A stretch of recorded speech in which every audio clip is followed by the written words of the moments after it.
Yes. At pagtapos namin kumuha ng permit, may pinubuhat kaming bahay. Bakit ko na isang batik ang mga isda at nabalitaan namin na lalakot sila bukas? Mga isda kami, siguro almost 9 hours kami yung dun mga isda sila malapit sa Iyami Island. Gusto ko talaga makapunta dito, kaya nagtanong na ako baka pwede ako makisabay. Spicy.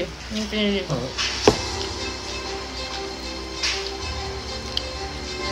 Iba yung lasa ng manok nila. Yung ano yun eh, yung classic. Iba-iba nga yung flavor yun. Kaya pinapili ko ta. May garlic. Spicy. Yung inano ko, hindi, spice ba yun? Classic lang yung pinili ko, yung with gravy.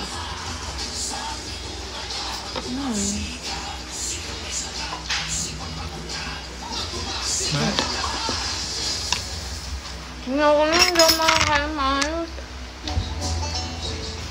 Guys, so bukas daw